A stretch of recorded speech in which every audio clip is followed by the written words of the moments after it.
I don't know why I made this script. I don't know what I'm going to do with it. I'm literally sitting here at 3 a.m. with Minecraft 2015 Halloween music playing and named the script itself Halloween 2021. I have no clue what I'm doing. This was an impulse script. You know, I know what I'm going to do. I'm going to make a mega video of all the crap that scared me throughout internet and real life up until this point. This is perfect. This will be the first Halloween video I ever make, and it would be the first real script you ever see. And it's Thursday.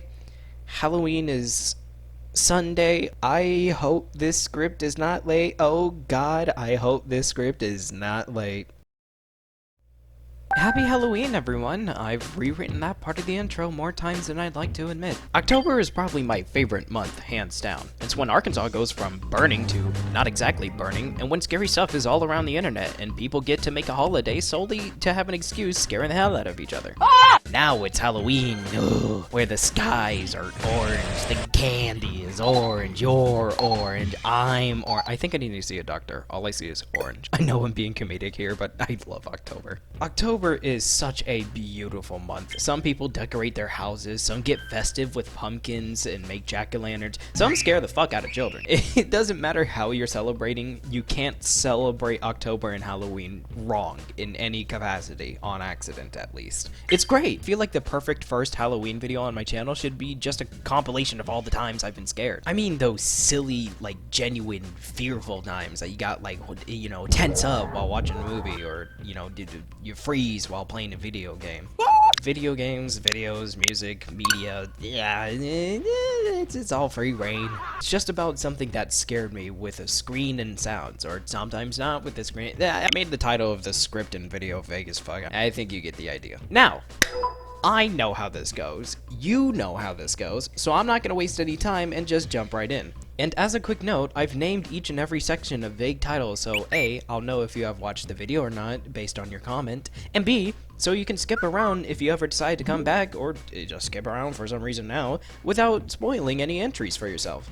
Happy Halloween, everyone, and I hope you enjoy.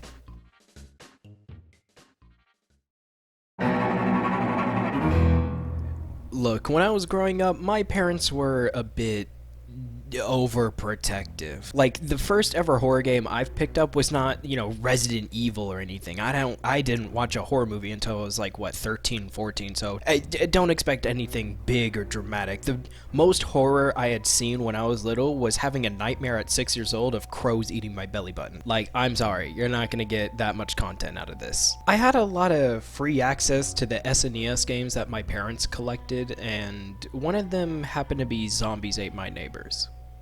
Now, this is funny because those of you that haven't played the game, the joke writes itself. For those of you that have played the game, you're probably confused as fuck. Look, I didn't have a grasp on what a zombie was. I was not afraid. But that box art did off-put me a little bit, not gonna lie. But artwork can only stop you for so long. As a curious kid, I wanted to play the game, so goddammit, I was gonna play the game. It was the title menu that scared me.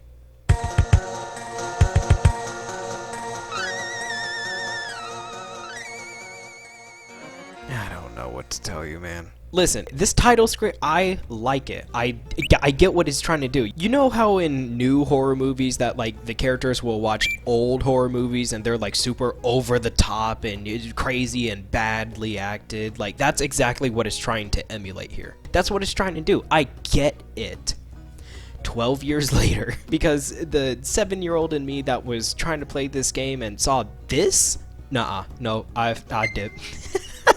I was literally way too afraid of this title screen to do anything with it. And to top it all off with some backwards logic, bad anime, plot twist bullshit, I tried it 2 more times.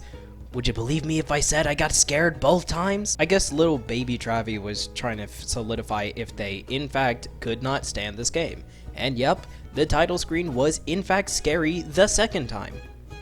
And 3rd time. I have a bad habit of trying to do things I don't like multiple times. But hey, you know what they say. If you don't like it the 1st time, you just might like it the 4th time. 12 years later.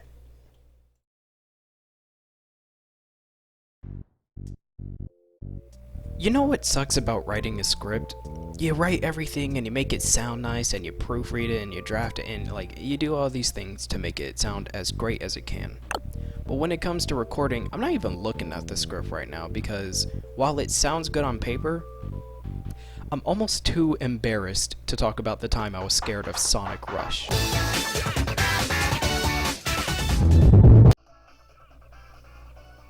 Look, this isn't even one of the dumber things I've done in life. It's just saying it out loud, I'm still really embarrassed. Look, both as a kid and an adult, I love Sonic Rush. But there's this small little aspect where if you don't collect all the secret Chaos Emeralds or Soul Emeralds, depending on who you're playing, the game will let you know. Yeah, that was it. That was literally it. That was the sound effect that caused me so much anguish as a kid. See, I was 11 when this happened to me. I was a stupid shelter kid that hardly experienced any horror at that point. And while it wasn't anything entirely big, this was the thing that started a trend in my life. Some of the later entries, especially like the last 5, they're things that I think about today and look behind my back because I'm a freaky paranoid fuck. However, this is the one that really started the whole looking behind my back thing. To wrap this all up, because these are childhood horrors that don't really affect me today, the last entry and this one are just things that I need to quickly address so that they can act as a setup to what is really bugging me and what has really horrified me recently. That and my videos are a good way to get this off my chest because I have been holding those traumas in for the last 8 to 12 years. Hey, so funny story about this one actually. About a year ago, I tried to cover this topic, at least one specific aspect of it, and before I deleted the entire project and abandoned it, I actually uploaded the intro to my Instagram. Deepnest. Where do I start? Some of you out there are crying, shaking, quivering, vomiting right now. I know, right? Literally the worst intro. See, I'm excited because in that video, I was just gonna cover the music, but now I'm covering the whole deal. That, and I still have the icons from when I actually made this video. So I don't have to draw new icons for this part. Anyway, Deepnest. I am a genius for plagiarizing my own intro. Back on script. So, Hollow Knight is a game of bugs. They're bug people, and contradictory to what most people say when they pick up this game, I actually like bugs. Granted, if I ever see a hornet in real life, I will go scorched earth, fair warning, but I think bugs are pretty cool for the most part. I love these guys. I love all of you. You all hold a special place in my heart, and so help me God, if something happens to even a single one of you, I'm going to hurt someone. This game is beauty incarnate, but I'm about to get real blasphemous. Let me make my case. Enemy patterns are so shallow and easy to remember, there's a reason you can parry all of them. Ow. Once you get used to the game, the character interactions feel a little bit few and far between. However, this is a Metroidvania, so you get a pass. And the lore kind of sits back while you just do your own thing. While it does give you the answers if you're looking for them, you gotta be looking for them. Is there anyone else to talk to? With the characters, enemies, and story taking the back seat on this one, this game is a lot of show don't tell. And oh my god, it shows. God, this game is beautiful. If you don't know how beautiful this game is firsthand, you are missing out and I will not elaborate. That said, you might notice that I am in fact not in a beautiful place. I am in the worst place known to man. In fact, it's not even the worst place to man, it is the worst place there is. Deepnest is everything bad wrapped into one. That is all you need to know. One of the ways to get into Deepnest is by going through a wave of corpses. For some ungodly reason, I, being the unstable error of the universe that I am, in another act of pure blasphemy and masochism, turned off the music. I'm going to say this now. This was a really bad move. My first hour of in-game time was just pure skittering. So I turned the music back on, and guess what? It got worse. Turns out adding horror on top of horror doesn't cancel it out, it just makes it worse.